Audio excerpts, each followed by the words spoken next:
Salam sejahtera bagi kita semua. Perkenalkan, nama saya Kristen Naomi Salahi, NIM 12S25041, Program Studi Sistem Informasi. Baik, di sini saya akan menjelaskan tugas dari mata kuliah pemrograman prosedural. Baik, pada kali ini saya akan menjelaskan T08, yang dimana T08 ini dengan tema atau topik itu interaction. Nah, jadi pada tugas kali ini di sini kita melanjutkan dari tugas yang ada pada T07 dari minggu lalu.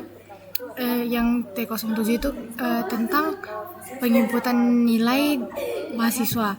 Nah, di sini kita diminta untuk membuat fitur yang dimana fiturnya ini menyimpan informasi GPA atau yang bisa disebut dengan IPK, lalu atau IPS atau English prestasi semester untuk konteks periode yang lebih pendek.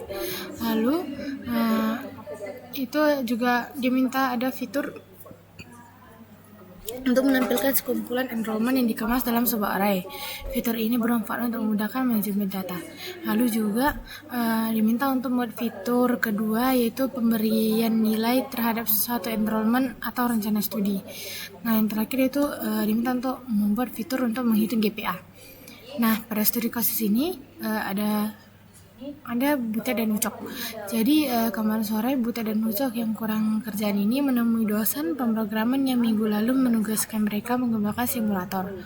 Mereka menyampaikan ide mereka untuk melanjutkan pengembangan dengan menambahkan 4 fitur. Ide mereka diterima dan mereka diizinkan untuk merealisasikan ide tersebut. Dalam merealisasikan idenya, Butet dan Ucok lebih banyak berpikir dan berdiskusi daripada langsung menulis kode. Mereka merencanakan pendekatan yang akan digunakan. Butet ingin mempertahankan konsep dan desain yang telah ada pada simulator dan lebih memilih untuk bekerja dan mengikuti pola yang sama. Dengan demikian, tidak akan merusak apa yang sudah ada. Nah, setelah beberapa saat melakukan brainstorming, Butet dan Ucok kemudian menyepakati yang pertama yaitu untuk meletakkan GPA sebagai bagian dari entitas student dengan tipe data float. Selain itu, GPA akan selalu dipresentasikan dalam 2 digit presisi. Oleh sebab itu, implementasi fungsi print student perlu disesuaikan. Lalu yang kedua, untuk memindahkan manajemen data, enrollment akan disimpan dalam array. Sebagai batasan, array akan di-set fixed size 10 elemen di masa mendatang. Ukuran ini dapat dibuat dinamis. Untuk menampilkan enrollment yang tersimpan pada array, akan dikembangkan sebuah fungsi baru, yaitu print underscore assignment yang perilakunya sangat mirip dengan print underscore assignment. Perbedaannya terletak pada tipe masukan. Nah, yang keempat, untuk mengeset grade dari suatu enrollment akan dikembangkan sebuah fungsi baru, yaitu set underscore enrollment underscore grade. Nilai diberikan pada sebuah enrollment dengan course dan student yang relevan. Jika terdapat lebih dari satu enrollment yang relevan, maka grade akan diberikan pada enrollment yang paling akhir dimasukkan. Yang kelima, untuk menghitung GPA akan dikembangkan sebuah fungsi baru, yaitu ada calculate underscore GPA. Pada saat menghitung GPA, hanya memperhitungkan enrollment yang relevan saja. Baru untuk solution desainnya. Nah, jadi solution desainnya itu adalah semua entitas telah didefinisikan pada berkas akademi.h. Entitas course, student, dan enrollment didefinisikan dalam bentuk struktur, sementara opsi akademi.h juga telah dituliskan spesifikasi dari fungsi-fungsi yang harus dikembangkan. Untuk menyelesaikan tugas ini, atribut baru GPA pada struktur student dan berbagai fungsi prototypes yang diperlukan telah didefinisikan pada akademi.h. Lalu dengan mengikuti pendekatan pada pekerjaan sebelumnya, maka hanya diperbolehkan untuk mengubah berkas akademi.h saja. Pada berkas tersebut berisi implementasi dari spesifikasi. Implementasi yang dikerjakan Butet harus merujuk pada spesifikasi. Buat output dan formatnya, pertama terjadi perubahan pada format keluaran print underscore student dengan tambahan nilai GPA pada segmen akhir. Lihat contoh cases. Lalu yang kedua, untuk print underscore enrollment pada dasarnya sama dengan print underscore enrollment dengan jumlah baris keluaran sesuai dengan banyak elemen pada array yang diberikan sebagai parameter. Compilationnya yaitu proses komplikasi harus menyertakan program dan akademi.h yang berisi implementasi dari spesifikasi berikut ini. Adalah contoh perintah untuk mengkompilasi T08 01.c. Nah, di sini ada pun beberapa case yang di sini persoalan ini ada 4 case. Nah, adapun berikut yang keluaran diharapkan ada yang pertama, case pertama ada 3, yang kedua ada 5, dan nomor 3 juga ada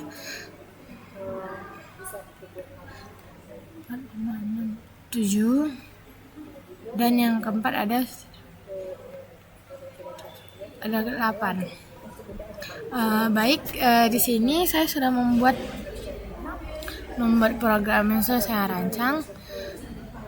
Nah, yang pertama ada kita sudah pasti membuat library, yang dimana ini sudah menjadi standar utama untuk melakukan pemrograman. Nah, jadi di sini saya menggunakan 4 library. Yang pertama itu ada academy.h. Nah, jadi di sini juga ada file academy.h, di mana academy.h ini merupakan library yang sudah dirancang khusus untuk soal pada kali ini. Nah, buat academy.h ini tidak dapat dirubah. Lalu yang kedua adalah studio.h. Nah, buat studio.h ini seperti yang sudah kita ketahui kalau ini tuh library untuk standar input output pada program. Lalu ada stdlib. Nah, untuk stdlib.h ini tuh digunakan untuk fungsi standar seperti alokasi memori. Walaupun program ini tidak terlalu banyak digunakan. Lalu selanjutnya ada string. Maaf sebelumnya Pak jika video saya terkesan terpotong karena penyimpanan laptop saya tidak mencukupi sebelumnya Pak, jadi saya harus menghapus beberapa dari laptop saya. Sebelumnya saya sudah menjelaskan dari library stdlib. Lalu selanjutnya adalah library string, yang dimana library string ini digunakan untuk fungsi manipulasi dari string seperti strcpy dan strmcpy. Di sini saya juga sudah membuat beberapa fungsi untuk program kali ini. Nah, di sini saya menggunakan pada fungsi ini menggunakan tipe data char, karena di sini kan kita mau membuat dari grade-nya itu, jika dia grade-nya sekian maka akan sekian gitu kan. Jadi jika fungsi ini menerima parameter berupa nilai grade bertipe enum, lalu dia akan mengembalikan ke string. Jadi di sini pertama saya menggunakan switch score grade, yang mana switch ini digunakan untuk memilih kondisi berdasarkan nilai grade. Nah, kayak di sini. Nah, jika case-nya grade-nya non, maka dia akan kembali ke non. Nah, jika dia grade-nya T, maka dia akan kembali ke T. Begitulah seterusnya sampai ke di bawah ini, yaitu grade A. Jadi jika kalau dia itu dapat grade A, maka string yang akan disimpan itu adalah nilai A. Lalu untuk default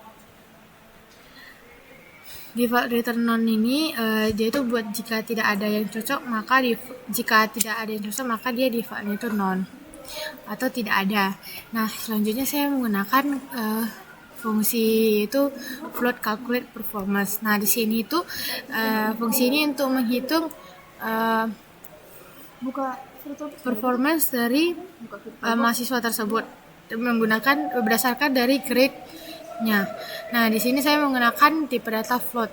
Nah, kenapa saya menggunakan tipe data float? Karena di sini kan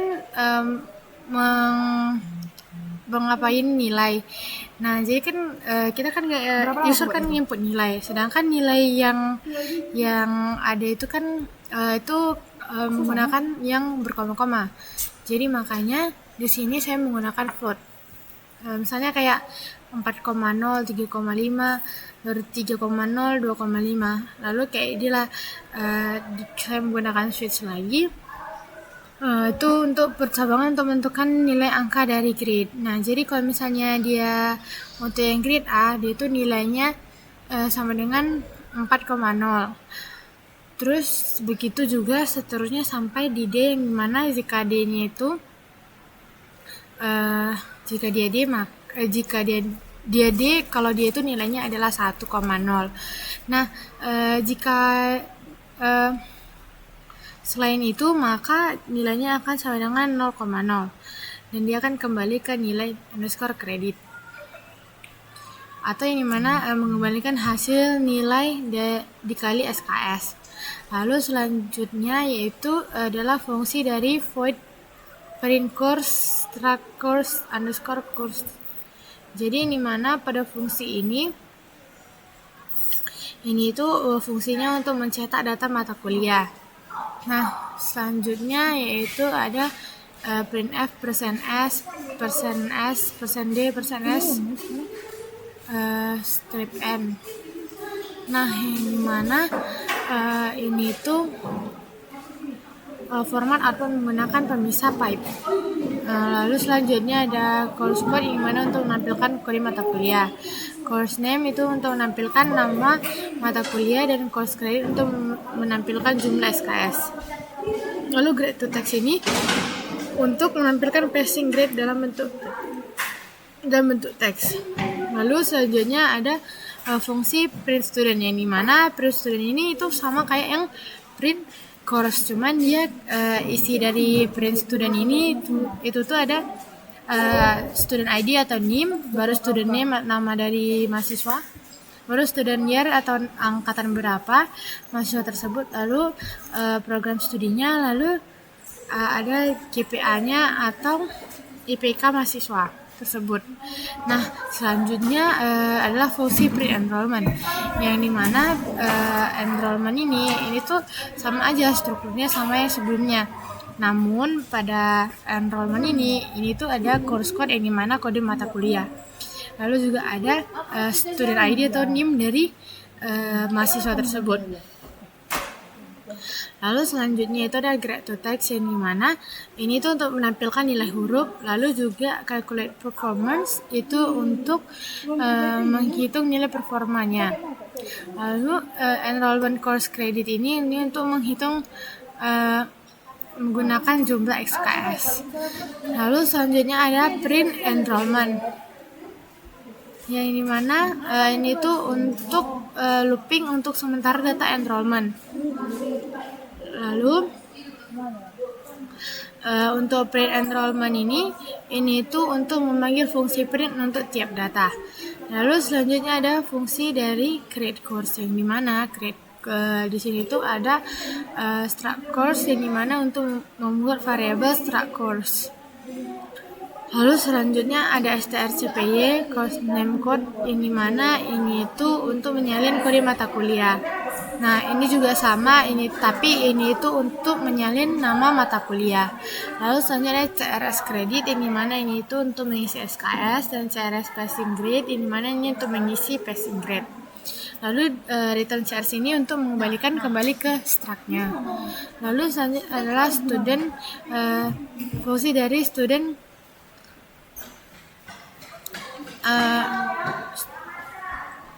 selanjutnya adalah fungsi dari create student, yang dimana pada fungsi create student ini sama juga konsepnya, namun di sini dia ada std GPA 0,0, yang mana ini IPK awal itu diset dari 0. Lalu dia akan kembali lagi ke return std, kembali ke std lagi.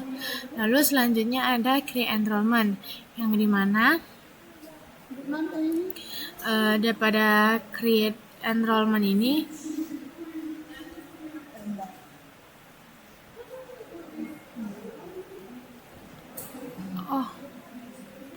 di sini itu kan jika MT semesternya itu menggunakan format underscore semester, dan MT grade sama dengan grade underscore non, dan akan kembali lagi ke MT. Lalu selanjutnya ada fungsi dari calculate GPA, yang dimana pada calculate GPA ini pada fungsi ini ada float total nilai sama dengan 0. Nah, yang dimana ini untuk menampung total nilai.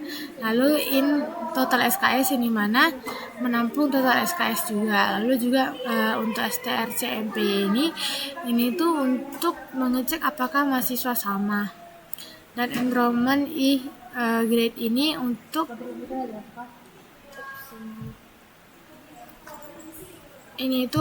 memastikan apakah dia sudah ada nilainya atau belum. Lalu juga total nilai ini tuh untuk mengecek atau menentukan menjumlahkan nilai. Lalu untuk total SKS ini tuh untuk menjumlahkan SKS. Dan untuk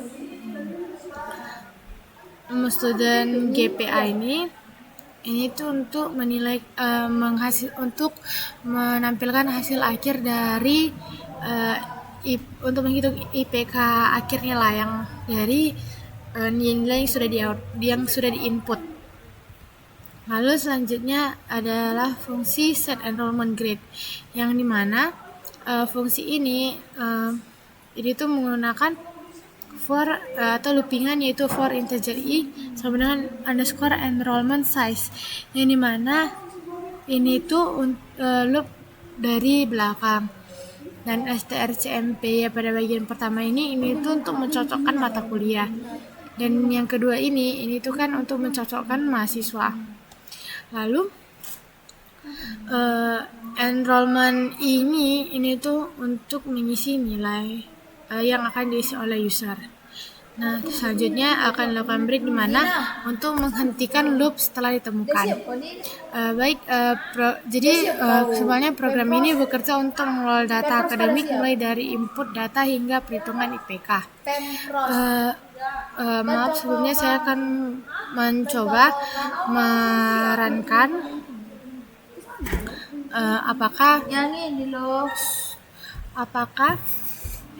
apakah program saya sudah berjalan dengan baik dan benar.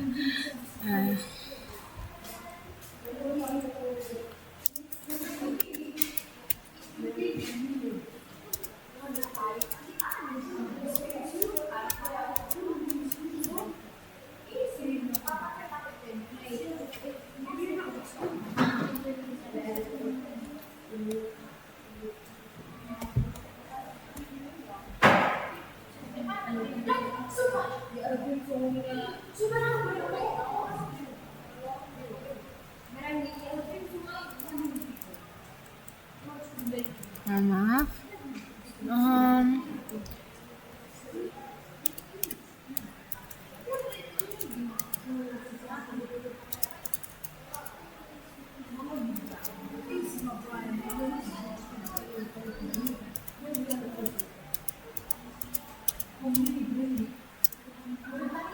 Maaf saya.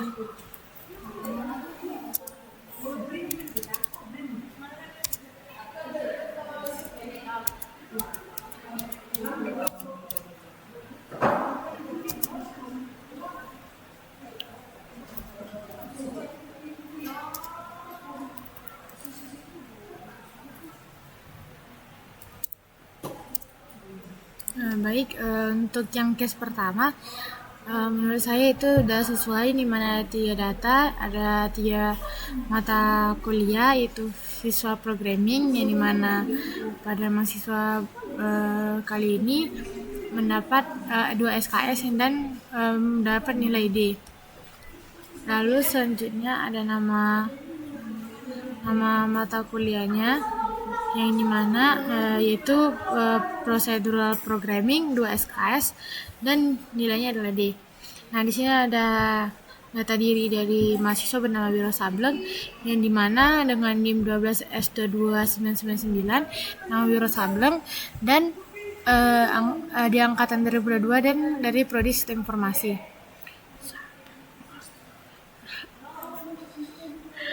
Lalu selanjutnya untuk yang kedua,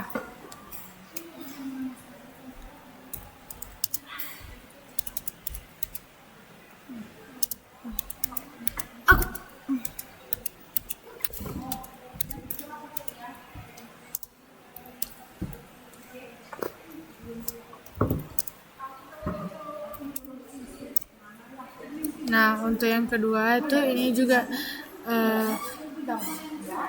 menurut saya juga sudah sesuai, di mana ada 1, 2, 3, ada 4 data yang sudah sesuai dengan apa yang diminta. Lalu selanjutnya untuk yang ketiga.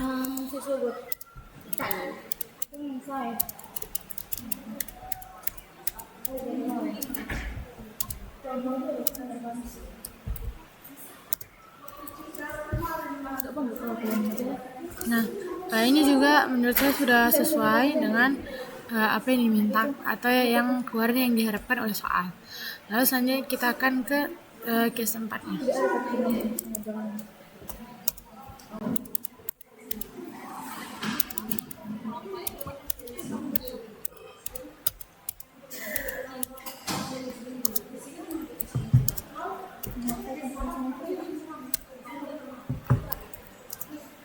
Nah, ini juga udah sesuai dengan maaf, saya jadi terketik yang case 3. Saya akan mengulanginya lagi.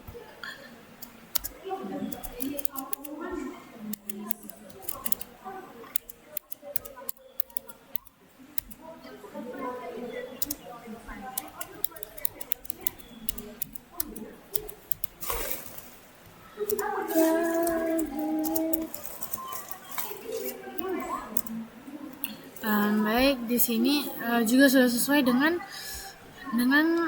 keluaran yang sudah dilakukan oleh soal. Mungkin sekian yang dapat saya sampaikan. Jika saya ada kurang dalam penyampaian atau penjelasan pada tugas kali ini, saya minta maaf. Sekian, terima kasih.